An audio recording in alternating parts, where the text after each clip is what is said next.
Good morning. Good morning. How's everybody doing today? Great. Just curious, how many people created their day this morning? You know why you didn't create your day? Because you don't believe it's possible yet. You see, if you knew it was true, you would wake up every morning excited to create your day, right? So we have to begin to understand then that we have an understanding of philosophy. The movie was great philosophy. It's what I call dinner conversation. It's got a lot of principles, quantum physics and neuroscience and biology and genetics and receptor site physiology. All of that information is really great. But we have to begin to put the rubber to the road. We have to take this information in some way, apply it to our life, right? Otherwise, it's just good philosophy, and nobody's changed from anything. So today I'd like to spend a little time with you and see if we can make some sense out of the world of quantum physics and your mind. Are you guys interested in that? Yes. Okay.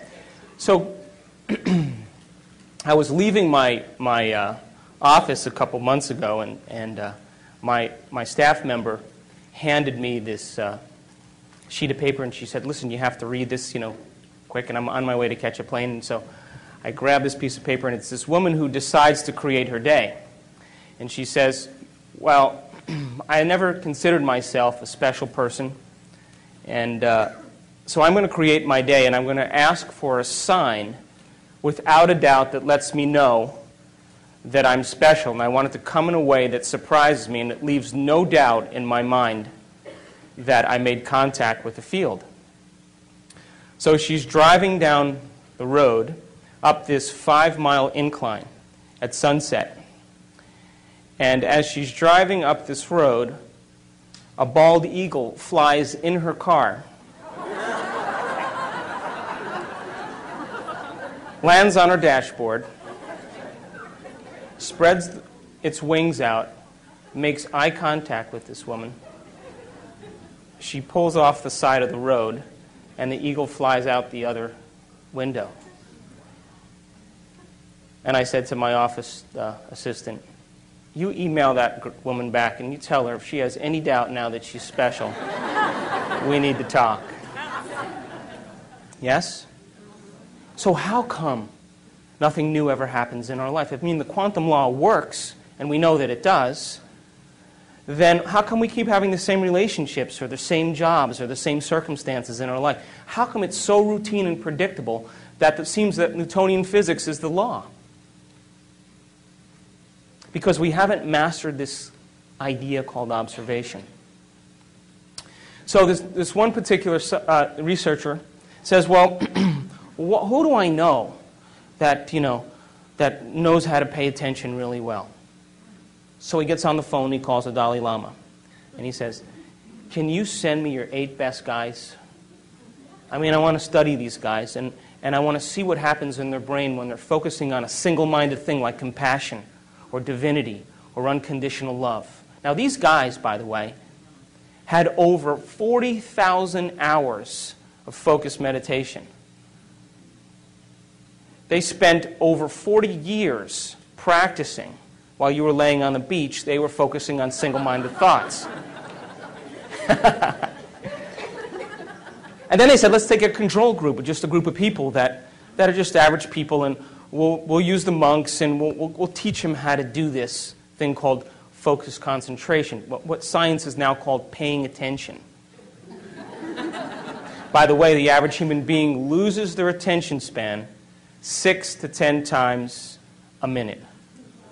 How good's our observation? That's why only a few subatomic particles actually pay attention to our mind. So he said, okay, we're going to hook these guys up to these brain scans, particular ones called EEGs.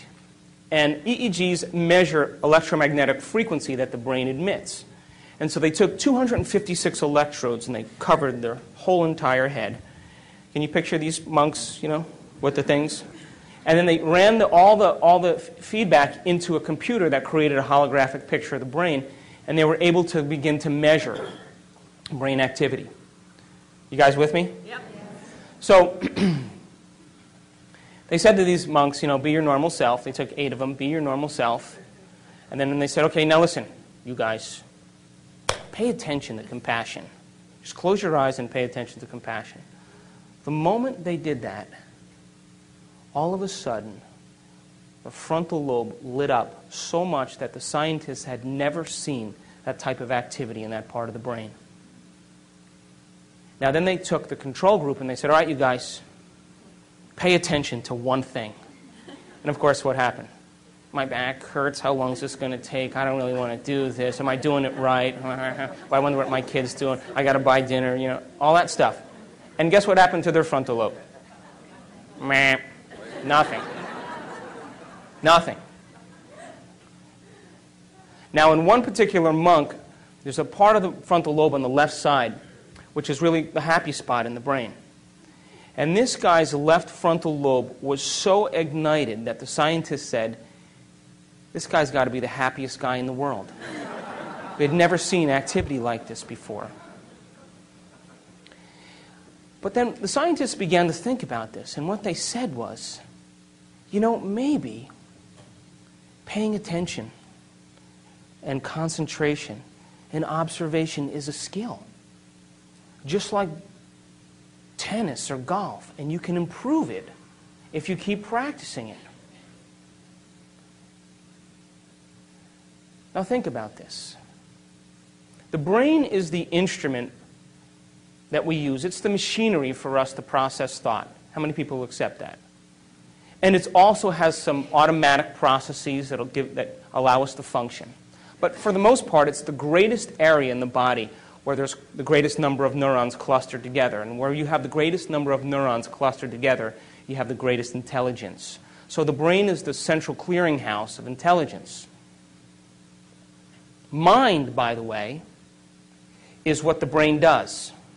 Mind is the brain in action. It's the brain at work. When we can measure a working brain, we're studying mind. You guys with me? 6 to 10 times? Hello? You guys with me? So mind is when the brain is in action. So when we're using functional brain scans and we're studying how the brain works, we're studying this concept called mind. You understand? Yes. Then here's my question. If the brain is the instrument for intelligence or processing thought, and mind is what the brain does, if you can improve the way your brain works, who's doing the improving? And it's that nasty 13-letter word called consciousness. That's the only solution. Consciousness is our self-aware, free-willed individual that is really not the body, is not the brain, and is not the mind. As a matter of fact, consciousness is what manipulates the brain to produce mind. You understand that? The brain processes 400 billion bits of information every second. You know that? I said it in the movie.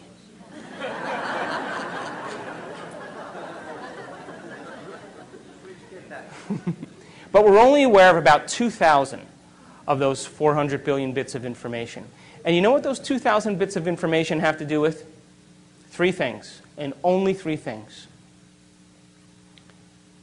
The body, the environment, and time. That's it. Does your back hurt? You have a headache? Are you tired? Is it too cold in here? Is it too bright in here? Is it too dark in here? You like the way the person smells sitting next to you. You even like the person next to you. How long is this guy going to talk before we can break? And that's where all of our self-awareness is on. It's only on the body, the environment, and time. And yet billions of bits of information is being processed by the brain. Now, when we can take consciousness, self-awareness, and move it away from the body, the environment, and time, we no longer have to live by the laws of the body, the environment, and time. And when we're able to do that, we begin to open the door to walk into the quantum field. Now, it's true I've been studying spontaneous remissions of diseases. It's kind of been my interest for the last 7 years. People that have had cancer and diabetes and emphysema and endocrine conditions, thyroid conditions, heart disease, high blood pressure, high cholesterol levels, rare genetic disorders that even medical science didn't have a solution for. And these people all of a sudden became healthy. And they weren't all Roman Catholic, and they all didn't believe in the same God. They weren't all vegetarians. Not all of them use crystals. As a matter of fact, none of them did. They didn't trust the astrology charts. None of that was in common amongst these people. There were 4 things that I found in common amongst every person that had a spontaneous remission. 4 major things and 2 minor things. The first thing that was in common with every person that had a spontaneous remission was that every person accepted and believed that there was an intelligence that lived within them. Did you hear what I said? Within them. That somehow was giving them life. There was some spiritual aspect of themselves that didn't exist. Where does religion always say that is? They didn't say that. They said, I'm connected to some mind that's so much greater than my mind. I'm connected to a force that's so much greater than me. A will that has so much more will than I have. And loves me more than I even love myself. And they said, if I could just make contact with this intelligence, it would do the healing for me. Does that make sense? So what they said was, they said, you know, I'm riding on the back of a giant, and I just got to learn how to whisper in its ear. Now, I want to demystify this a little bit, okay?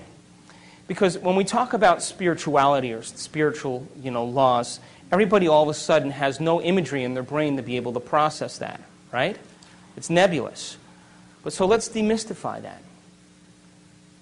Do you know that that intelligence gives life to every human being on this planet? It holds order in the universe, and you're connected to it. It's the same intelligence right now that's keeping your heart beating. Your heart pumps over 2 gallons of blood a minute, over 100 gallons of blood an hour. It pumps over 100,000 times a day through 60,000 miles of blood vessels. 3 billion times in one lifetime. No repair, no checks. It does it independent of your moods, your likes, your dislikes, your opinions. It continuously gives you life. Now, are you thinking about doing that? Or is there some order intelligence doing it for you? It's the same intelligence that's digesting your breakfast and breaking down proteins and carbohydrates and fats into simple products so that can be reassembled for regeneration. And we don't even think about that. See, you and I, free-willed individuals, get a free ride. And something loves us enough to continuously give us life. It's the same intelligence, by the way, that's making 10 million cells every second, because you lose 10 million cells every second. Whoops, you just made another 10 million. Were you thinking about that? Or is something loving you enough to give you life? And that in every single cell in your body, out of the 100 trillion cells, one cell goes through 100,000 chemical reactions a second. Now multiply that by 100 trillion. And if you don't think that we're connected to a greater mind, we need to rethink it. And that there are little enzymes that zip through your DNA. There's 3.2 billion nucleic acids that make up DNA in one cell. As a matter of fact, geniuses, if we took one DNA, the whole strand of DNA out of one cell, and we straightened it out, it would be 6 feet long. You have enough DNA in your body to go from here to the sun and back 150 times. So they said, something has assembled who I am. It's got a greater mind than I do, because I don't know how to do any of this stuff. And it's got a greater will than I do, because I don't think I can keep my heart beating more than a few seconds without thinking about my Visa account. And it loves me enough to put up with me. And they said, I gotta just surrender. I gotta get out of the way enough to let this thing do it for me. I just gotta direct it and then get out of the way. That was the first thing they had in common. The second thing they had in common is that they all said this. You know, my thoughts, or my attitude, an attitude is a cluster of thoughts pasted together. My attitude created my condition. I've been a victim for the last 15 years. I could never get over it, and it's worked really well for me to get what I want. Or I've been an angry person, and I've hated my parents for the last 15 or 20 years, and I got to stop that. It was actually me and who I was being that created this state of health that I'm in. You with me? Yes. Now, do you know that every time you have a thought, you make a chemical? And if you have great thoughts and unlimited thoughts or happy thoughts, you make chemicals that make you feel happy or good. And if you have negative thoughts or bad thoughts or contracted thoughts, you make chemicals that make you feel bad. Does that make sense? So imagine, right? You have an insecure thought. What's the next thing that happens? You feel insecure, right? Now here's the bad news. The moment you start to feel insecure, the next thing you do is you start to think the way you're feeling, which then makes more chemicals so that you can feel the way you're thinking and think the way you're feeling. And we get caught in this loop between thinking and feeling. This is the human drama. And what ultimately happens, listen to this, is that feeling becomes the means of thinking. And what that really means then, geniuses, is that mind is now immersed in the body. You're not thinking as a mind. You're not thinking as a conscious being. You're thinking as a body, because body is determining the outcome based on a feeling. So we call that a state of being. So the person can't think any other way than the way that they feel. So they wake up in the morning and they feel bad, and they start to think bad, and then they start to feel bad, and they spend the whole day perceiving their day based on a feeling. Now, the body should be the servant to the mind. When this happens now, it's the mind that's the servant to the body. Quantum laws still apply? Absolutely, which means then that the person can only live out their genetic destiny. Nothing new will ever happen. Am I making sense? Yes. Now, the third thing they had in common is that they all said this. You know what? I have to reinvent myself. I got to become somebody else. I can't be this miserable victim for the rest of my life. I got to become somebody else. Now, the moment they did that, they started to ask themselves some really important questions. Questions that most people don't have the time to think about. Questions like, what would it be like to be a happy person? Who do I know in my life that's happy? What would I have to change about myself to live in joy? Who in history do I admire that was great? And at what point did I lose it and believe this is who I am? And the moment we ask those important questions, guess what part of the brain turns on? Frontal lobe. You know why? Because when we're running automatic programs that determine who we are, we're using the rest of the neocortex. It's all based on association and memory.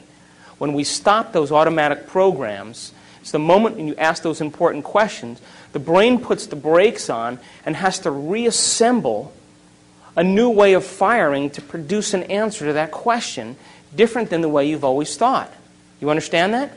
So they put the brakes on to the automatic programs, and they said, what would it be like? They started to speculate, because the brain, the frontal lobe, is the speculator. It's the part of the brain that likes to examine the what-ifs. And they started to gather information. They started to read at the same time as contemplate about a future. And their brain started to reorganize itself in a new way. You with me? So, do you think that you can change the circuits in your brain by thinking about it? Do you? So I did this experiment a little ways back. They took these people who never played the piano before. You guys with me? And they separated them into 4 categories. And they said, listen, we're going to scan your brains before you learn these exercises, and then we're going to scan your brain after. And all you have to do is show up for 2 hours a day in practice for 2 weeks. Okay? And just follow the instructions. And we're going to hook your brain up to these sophisticated scans, and we're going to see what happens before and after. So they got with these people, and they said, okay, first group, here's the scales and here's the chords. They're one-handed exercises. Practice them over and over again. Keep playing them. So they played every single day, 2 hours a day for 2 weeks. They scanned their brains before, they scanned their brains after. After 2 weeks, guess what happened? A whole new set of circuits lit up in their brain that never lit up before. That makes sense. You learn something new. Learning is making new connections. Repeating it over and over again is sustaining or maintaining those connections, and that's called memory. So they memorized what they were doing by physically practicing or personalizing what they learned. Make sense?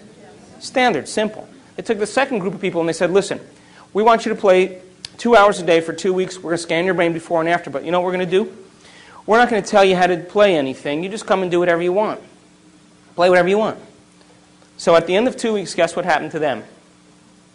Nothing. You know why? Because they couldn't remember what they had learned the day before. And they couldn't remember what they played the day before, and they had no structure. They got no instruction and no knowledge to be able to apply it to make some steady circuits. Still with me? Make sense? Took the third group of people, they said, listen, don't even show up.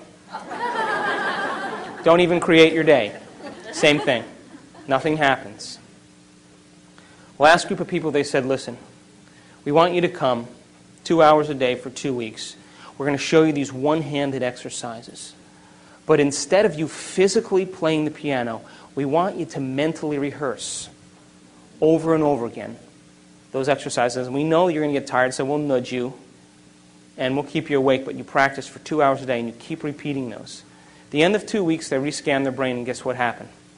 Same area of the brain lit up as if they were actually playing the scales. Now, you know what that means? They grew new circuits in their brain just by thinking about it. Just by thinking, just by rehearsing. Now, every time we learn something new, we make new circuits in the brain. If you learn anything new, learning is making a new connection in the brain, new neurological connection. Memory is maintaining or sustaining those connections, keeping them alive. And the only way that we maintain and sustain connections in the brain is by repetition. Repetition allows the neurons to develop a long-term relationship. So these people, every single day, made it the most important thing. They gave up their social engagements. They gave up television. They said, I'm going to mentally rehearse the greatest ideal of myself every single day. And as long as I keep doing it every day, what's going to happen to those circuits? They're going to light up and become the more sustainable circuits to act as a platform of who they will become in the future. Am I making sense? Now, the last thing that they had in common, which I find the most important, is that during this process of rehearsal, while they were sitting down rehearsing who they were going to be, just like the piano players, rehearsing over and over again, they had long moments where they lost track of time and space. In other words, they became so involved with what they were doing that when they opened their eyes or they lifted up their eye masks or when they turned the lights on in the room, it was 2 hours later and it only seemed like 5 minutes. They were so involved with what they were doing that they lost the feedback of the body, they lost the feedback from the environment, and they lost track of time. And the moment that that happens, geniuses, that's the moment we walk through the door to the quantum field. And that is the moment, by the way, according to neuroscience, that we repattern and rewire the brain. And by the way, guess what part of the brain is the most active when we do that? Frontal lobe, because isn't it true that we're making thought more real than anything else in that moment? And because the frontal lobe is the orchestra leader, it has its connections to the rest of the brain. And what it does is it quiets down the association centers, the thinking centers. It quiets down the motor centers. You don't want to move, you get still. It quiets down the emotional centers. And the only thing that's real is the thought. And when we capture that thought in the frontal lobe, when the frontal lobe captures it, as we hold that thought there, what happens is the rest of the neurons in the brain will pattern and make circuits to capture that thought and reflect it as a footprint of whatever we're focusing on. Does that make sense? Because it's as if we're experiencing it. And when we make new circuits in our brain, by the way, do you think that we'll perceive things that maybe already existed but we never really saw? Do you think that's possible? Do you think that the person who lives practicing being a victim every day gets good at it? Turn that on automatically? Yeah. Is it natural and second nature? And how will they perceive their world based on how they're wired? According to the law of a victim. Would you agree? Everything is a reason to suffer. Would you accept that? Simple quantum law, right? So if you made new circuits in your brain, do you think you may process or see things in your reality different because now you're wired to see them? Do you accept that? Yeah. So if I put up a picture of a Monet on the screen up here, and I said to you, isn't that a beautiful picture of what Monet painted? You guys would all say, oh yeah, that's beautiful. And then I took the picture down and I said, did you guys know anything about Monet? Do you know that he spent 44 years of his life teaching himself how to see things differently? And he thought that every person was too busy to stop and pay attention to light. And he loved light. He loved the light first thing in the morning, and he loved the light at sunset, at the twilight hour. And he said that the golden light of the twilight hour and the brightness and the opalescent light in the morning actually colored reality. And that he said, if I can capture this in my paintings and make things bright enough and capture light, maybe people will stop and look and see what they never pay attention to. And then he said, you know, the wisteria and the bridge are one and the same. I can't paint them separate. They're the same to me. And as he got older, he developed cataracts. And the cataracts were so thick that when he looked at the light, it diffused the patterns. So he began to more and more paint exactly what he was seeing. And the doctors urged him to have an operation, to do something to help him. And you know what he said? I worked too hard to see this way. Now, if I took that painting and I put it back up on the screen, would you see it differently? Would you agree that because you learned new knowledge and new information, you made new circuits to perceive what was already there, but you never paid attention to? Yes. Reality is the same way. How about the wine connoisseur? A 1992 Cabernet Sauvignon Silver Oak Alexander Valley. Good bottle of wine. You take that and you give it to the wine connoisseur and he lets it breathe. He knows about tannins. He knows about alcohol content. He knows about oaky flavors. He knows about grapes. He knows about age. He knows about aroma and sweetness. You think his brain is wired to perceive what wine is all about? Did he pay attention through knowledge long enough period of time to wire his brain to perceive subtleties in wine so that he would enjoy every single taste in that wine? You take the person who drinks the screw-off tops, you give him the 92 Cabernet, what happens? I don't taste any difference because he's not wired to. Do you understand? Reality is the same way. The reason that the movie is so great is because now you're paying attention to things that you normally never paid attention to. But do they exist all the time? Yes. If the brain processes 400 billion bits of information every second, is it possible that we're missing some of reality? Yes. Is it true? Yes. So now, science used to say that the brain was hardwired, meaning that it was, wired so intently from genetics that you're going to be born a certain way, and then you're going to turn out just like your parents. And that's the end of the story. So it's a predetermined life, and, get what you can in the process. And now what they're saying is, whoops, we lied. It's not true. You see, the brain is hardwired. There's certain definite areas that are hardwired because the human brain has been around for hundreds and hundreds of thousands of years, whether you want to believe it or not. It's been around for millennia. And this process of learning has developed the brain. Now, when the sperm and the egg come together in utero, right around the 3rd month of life, the cells start to differentiate and we start to make neurons. And they start migrating north up to the skull. And then around the 6th month of life, we start making these connections. A neuron looks like an oak tree. But it's not big like an oak tree. It's tiny and it's flexible like cooked spaghetti, and it's leafless. And it's 3-dimensional. And where neurons connect with other neurons, that's called a memory, something that we've learned. That's information being exchanged. Now, at the 3rd month of life, we make about 8,000 neurons per minute. At the 6th month of life, those neurons start making connections, and we make about 4 million connections a second, all the way through the time we're 2 years old.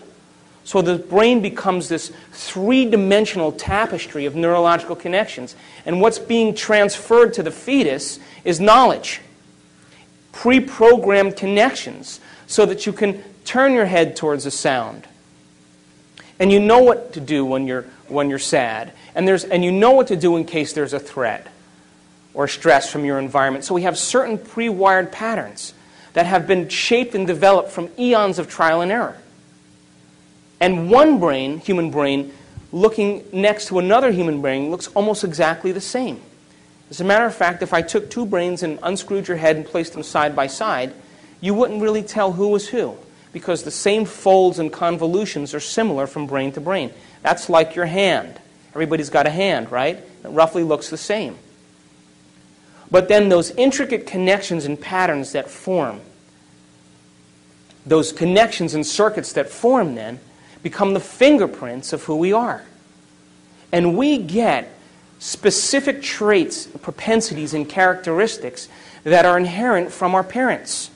And by the way, those are the things that they've learned. Those are the things that they've experienced. Those are the propensities and traits and emotional tendencies. So you may inherit your mother's insecurity and your father's anger. You may have your father's intelligence and your mother's creativity. But they're going to contribute their best. In other words, they're going to give the fetus, they're going to create a new being, and they're going to give to them what they've practiced the most. You understand? Yes. Now that's only, by the way, 50% of who we are. No one likes that, but it's true. It's 50%, that's it. The other 50% is up to us to begin to make our own circuits and our own connections. Now there's only 2 ways that we make connections in the brain. Only 2 ways. The first way we make connections in the brain is from knowledge that we gain, information, philosophy. Every time you learn something semantically new, every time you learn a new bit of information, you made a new connection. Did you guys make any connections today? So learning is making those connections. So it would be like if I handed you a book on how to ride a bicycle. And I said, read the whole entire book because I'm going to test you in 2 weeks. Know how to change a flat tire, know how to tighten the spokes, know how to shift gears, know how to brake, learn about this mystical thing called balance. And I'm going to test you in 2 weeks. And you would read that information and study it and repeat it till you did what? Repeated it enough till it was wired. Now it's being stored as a long-term memory. So that's philosophy, right? You're basically studying someone else's experience. And you are literally wiring your brain so that you can have that experience. Would you agree? Which, by the way, is the second way we make connections in the brain, is through experience. Experience is what enriches the brain. Now listen to this. Every time we experience something new, when we're experiencing it, all of our 5 senses are immersed in the process. What we're seeing and smelling and tasting and feeling and hearing, all of our 5 senses are picking up information from the environment and sending a rush of data back to the brain. And through these 5 pathways, this rush of data through 5 different ways causes neurons in the brain to fire and sting. And when they do that, they release these chemicals called neurotransmitters that make us feel a certain way. So the end product of an experience is called an emotion or a feeling. Still with me? So then, if an emotion or a feeling is the end product of an experience, then, if we keep experiencing the same emotions every day, what does that tell us? We're not having any new quantum law apply to that? As a matter of fact, if you keep your mind on those same emotions, by the law of the quantum realm, basically, we're putting our attention on something that we already know from the past. And what do we get? More of the same. So when we live by emotional propensities and emotional addictions, what we're really saying is, my observation is on something that's familiar to me based on the past, and I will keep observing it to keep it intact so that my future looks just like my past. And people who say, well, I don't want to, I'm suffering terribly, but I don't want to leave this relationship because it doesn't feel right. Which really means I'm too addicted to feeling to do anything else. Because the moment we give up the continuity of thinking and feeling, we break the addiction. All of a sudden, all the cells of the body, who are used to getting all those molecules, all of a sudden go like this. What is she doing up there? She's no longer providing the chemistry to make me feel the way I like to feel. So they get together and they say, okay, well, let's send the message back up to the brain. Right? And all the cells send the message back up to the brain, and what happens? You start to hear these little voices, right? Go ahead, come on, get angry. Go ahead, come on, feel bad. That's because that's the body telling you that it's used to some chemical state. That's the body determining reality. And when the body determines reality, what it's saying is that we are living based on some past addiction. So emotions and feelings are the end product of an experience. And when we experience something, the feeling that we have from that experience helps us to remember the experience better. Would you agree? Absolutely. Do you know where you were on 9/11? Do you know? You know why you know that? Because you remember the feeling, right? So the feeling helps you remember the experience better. So if feelings and emotions are the end product of an experience, and the person is experiencing the same feeling every day, what does that tell you? They're defining themselves from some past experience. Are there new experiences, geniuses, to have in the quantum field? Yes. That have new emotions? Could you create a new experience that's going to produce a new sensory feedback to the brain that's going to have a new emotion? And that new emotion then will help you to remember that experience better? And so can you picture in the quantum field future experiences that you would like to have that have nothing to do with survival? Yes. Nothing to do with pain?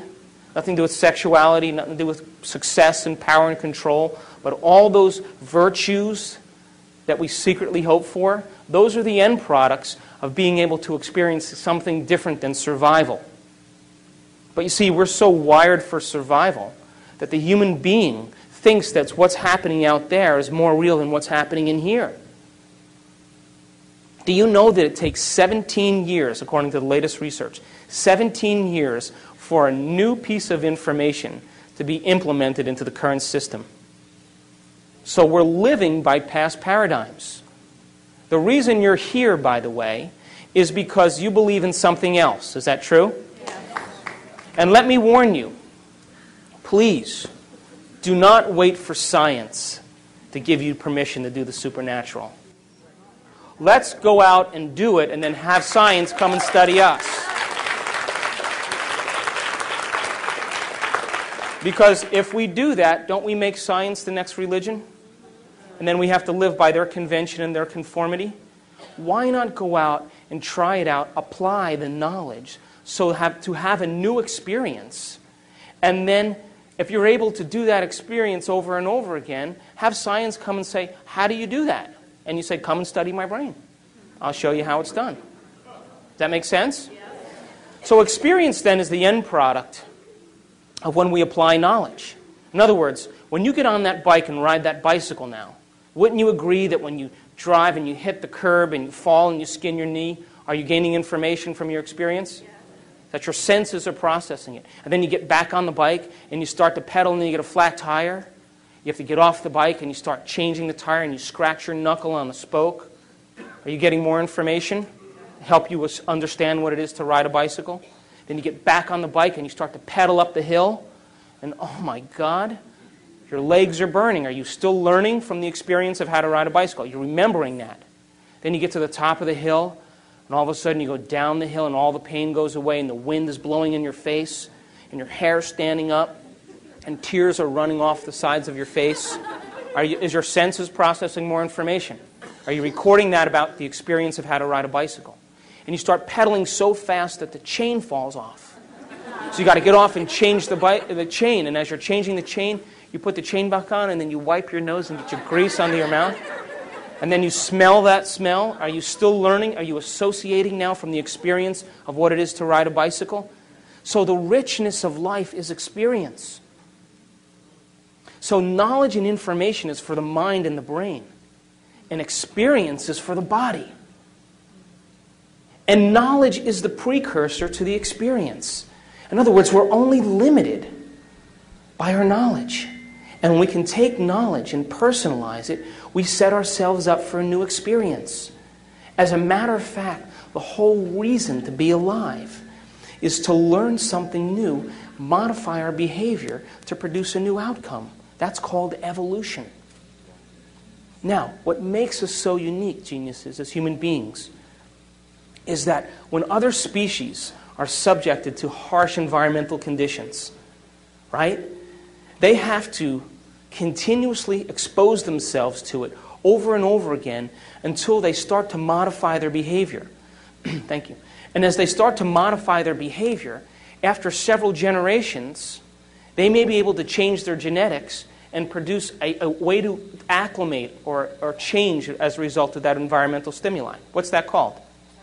Evolution, right? But that may take thousands of years.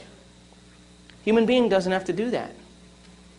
Human being, because of the size of the frontal lobe, can change in a year, can modify themselves in a week, can become a different person in a day. We can evolve ourselves and become somebody else and not have to go through the long continuum of trial and error.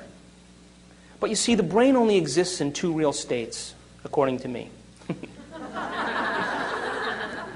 At my present state of ignorance. Two real states. We have survival and we have creation. And creation falls under the category of learning and experiencing. And survival falls under the category of responding to the environment so much that it then becomes, listen to this, it then becomes the environment that is creating our reality. Did you hear me?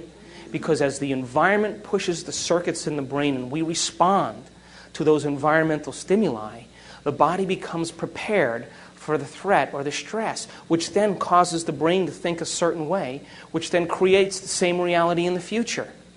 So we're these human beings with these big brains, but we're living in the rudimentary part of the nervous system that's based on survival. And by the way, 90% of the time that we're awake and aware, we're living in survival.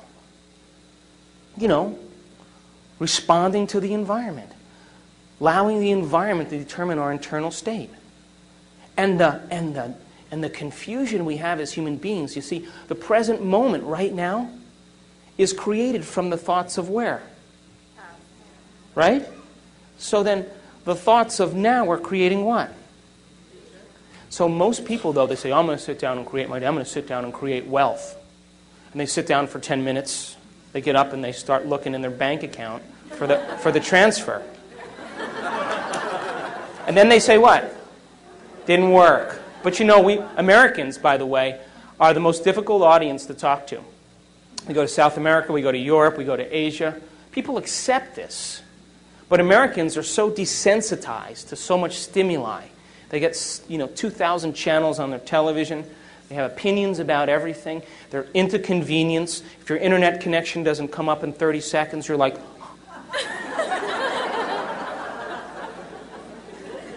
And so if we don't get what we focus on in our arrogance, we all of a sudden say it didn't work. Well, the quantum field works. It's us that don't work. And as we begin to develop the skill of paying attention, We're holding on to an observation, by the way, independent of the environment, independent of our body, independent of time. And by the way, those are the heroes that we fall in love with, isn't it? Whether it's Martin Luther King or William Wallace, or Churchill, or any of those guys, you know what they said? They said, my observation matters. And I'm going to hold on to this thought. And I don't care how long it takes. And I'm going to hold on to this thought, and I'm not going to compromise it for anybody. Nothing in my environment is going to cause me to let go of my belief. I'm going to hold on to this observation, and I don't care what it feels like, because I'm accepting this more than I'm accepting anything else. And you can do whatever you want, but this is what's more real to me. And when we have that skill of observation, don't you think that the observer is going to start getting on board? Don't you think that's possible? So we have to develop that skill. We have to develop that skill. And because we're so prone to convenience that when it doesn't show up the same day within a matter of moments, we discount its possibility. Why not fall in love with an abstraction? Something that you haven't experienced yet. But if you can put all of your mind into that abstraction, don't you think that that abstraction will be your future? Don't you think that's possible? And don't you think you'll wire your brain to be exactly what your future dictates? You see, we can't get anything in our life that we're not first wired for. You can't be wealthy unless you're wired for wealth. So once we're wired for it, implicitly wired, non-declaratively wired, when we've wired it so much that we don't have to think about it anymore, that's the moment we are it. And that's the moment it takes no effort to have the side effect of who we are as a mind show up in our life. Does that make sense? I have a friend who's a millionaire. I went to lunch with him. He said to me, today I lost everything that I owned. Pass the ketchup. And I looked at him and I pushed the ketchup over there. And I was talking to me and I said, Jerry, aren't you upset? He said, what do you mean? I said, well, you lost everything you owned. He said, what? He said, I am money. I've made it thousands of times. I've made it 100 times. I'm going to go make it back in 2 weeks.